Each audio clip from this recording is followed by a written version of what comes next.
The benefits we believe in growing the saltbush is one of the biggest pluses is the fact that we can turn unproductive ground, which is not producing a crop, which is not producing feed, into a productive patch of dirt.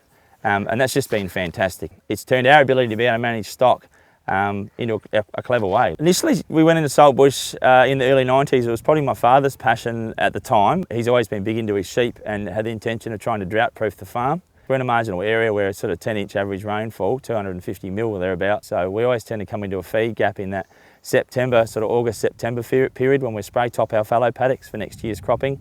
He wanted to protect that period of time, and it allows us to do so from there until we've got stubbles available for feed.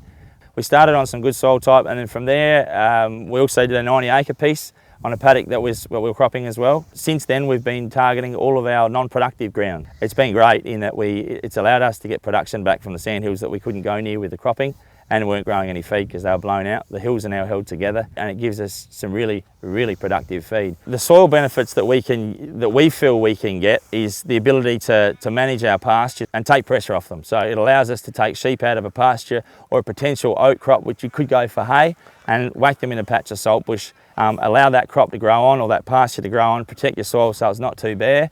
The other benefits we've found in a small patch, we've really had great results over the years with our mating. It's a small paddock, the ewes don't tend to get away. We've come out of that with some really good conception results.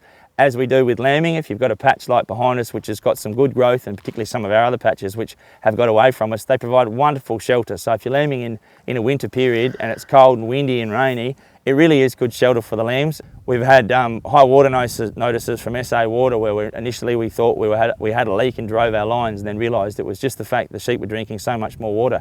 With that in mind, because they're taking in so much more water, they lactate something unbelievable. So their udders are huge, and we believe that allows us, or it's been giving us good results in carrying our twins and the odd triplet through much better, because the ewe is producing just an abundance of milk. Also, like in the patch here behind us, we use this piece quite regularly every year as a feedlot scenario. So we feedlot our merino wethers to finish them off before we send them to market with hay, grain and the saltbush. They don't tend to eat as much grain for the start because they got the saltbush that allows them to grow their weight steadily. As the heavier lambs come out of the feedlot first in 4 to 5 weeks, we can take them from here, finish these guys off in the saltbush, in the feedlot at home, and it works really well. One of the benefits from a biodiversity point of view, if you go beyond the fact that we're using it for grazing, while I haven't noticed it directly, we've had Adelaide University have done a study here looking at bird numbers, and there were some really interesting and positive results in the number of bird life that were coming in and habitating in the saltbush, which weren't originally there.